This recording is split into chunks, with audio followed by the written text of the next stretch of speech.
The senator from Kentucky. Republicans like to mock modern monetary theory, the idea that government can print money with impunity, that government can spend whatever it wants without the need to tax.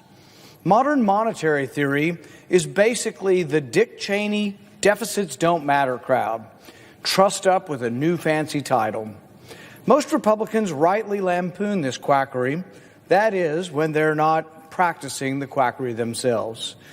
Today, many of these same Republicans will vote for a bill that makes modern monetary theory look like child's play in comparison. The monster spending bill presented today is not just a deficits don't matter disaster, it is everything Republicans say they don't believe in. This bill is free money for everyone.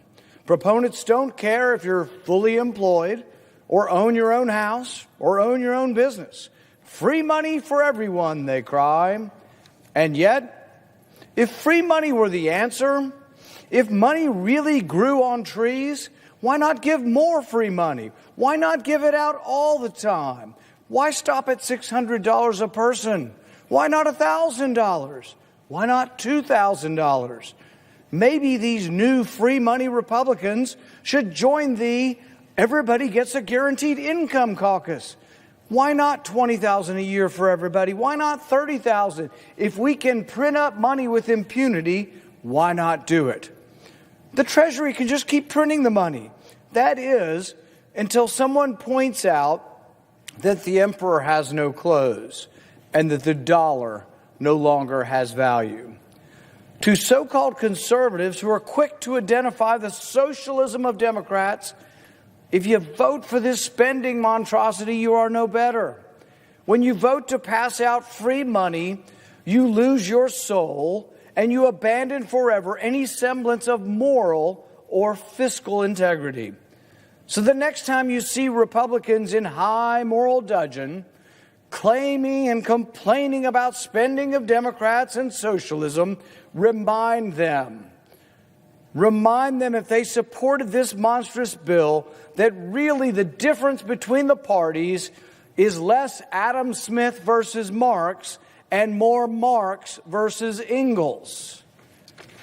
How bad is our fiscal situation? Well, the federal government brought in $3.3 trillion last year and spent $6.6 trillion. The deficit last year, a record-busting $3.3 trillion. If you're looking for more COVID bailout money, we don't have any. The coffers are bare.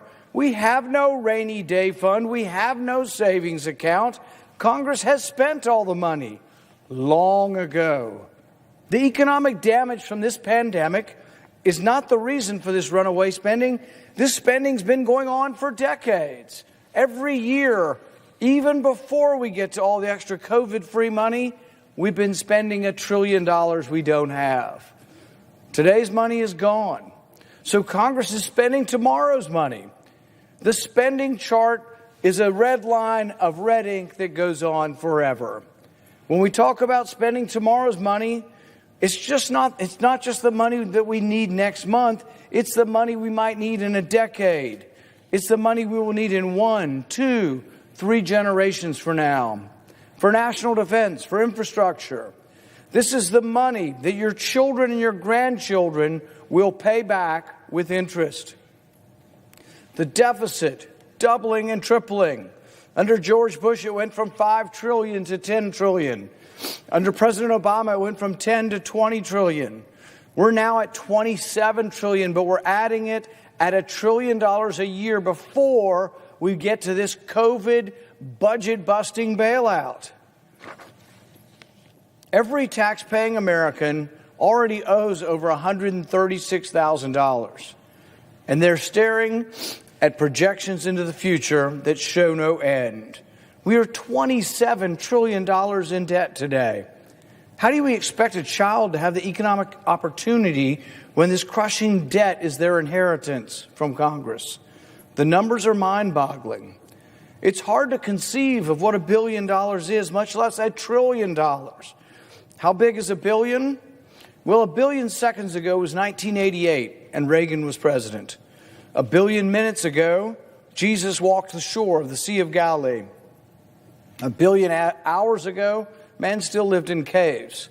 But $1 billion ago was just 80 minutes ago. $1 billion ago, at the rate Congress spends money, was just 80 minutes ago. All of this should be setting off alarm bells. But the only alarm bells in Congress are sounding the alarm for more spending and more debt. No cuts, no offsets, no pay-fors, no prioritization. Just print it up. Print up more money and give it out to everybody because it's free money. Come and get yours. Well, the getting's good, but it leads to a mountain of debt. Spend all this money and leave the future to figure itself out. John Maynard Keynes was once asked, what about the long run? He said, in the short run, you can make a stimulus, you can print money, and you can give it to everybody. And Maynard Keynes, his response was, in the long run, we'll all be dead. No concern for the future, only for the immediate. Our budget deficit for 2020 was $3.3 trillion, but this new spending package will also give us another $2 trillion in the next fiscal year. By refusing to acknowledge the debt crisis, we are only hastening the day of economic reckoning. Total debt was 55% of GDP just 20 years ago. Today, it's 128% of GDP.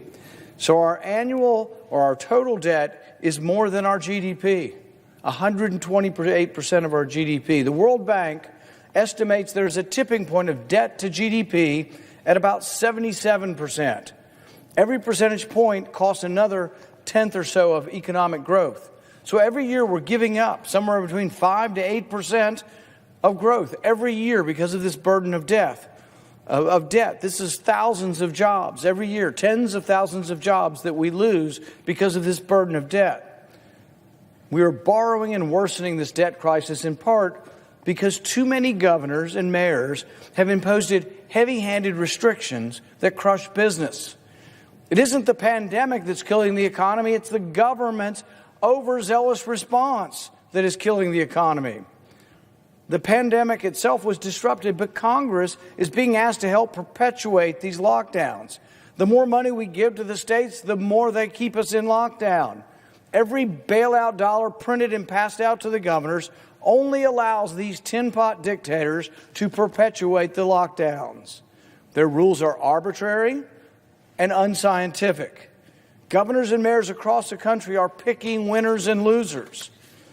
Businesses, some that have been in families for generations, are being wiped out because they're not allowed to open. Restaurants have to close their doors for indoor dining, but then they get told they can open at limited capacity. But then they are told they have to close again. And then they get told they can open outside, and then they're told they can't open outside. Confusing, doesn't even explain the half of it. Bars are told that they can only serve alcohol if people are sitting and not standing, and only if they have heavy foods on their menus. Restaurants are told they can serve outdoors, then they have their permission revoked after they've sunk time and money converting their restaurant to outdoor services. But a caterer is told they can still serve outside. Businesses are told they have to close at an arbitrary time determined by government officials as though the virus only comes out late at night.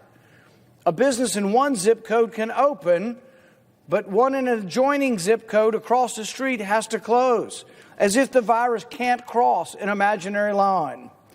Airlines are allowed to fly, but hotels have to limit their occupancy, so you may not have anywhere to stay when you get there. Mom and pop stores and specialty stores are forced to close, but big box store competitors are allowed to stay open. How is any business expected to survive with this kind of arbitrary regulation that changes from day to day?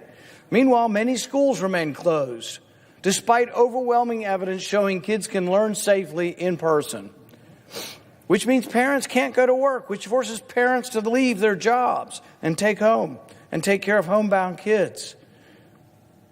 Now, they have no income because the government forced them to leave their jobs to take care of their kids, and many kids are struggling with this improvised virtual school. The need for help is real. I hear it every day from Kentuckians and across the country. But it's clear that government has worsened the economic damage and acted as the biggest obstacle to economic recovery.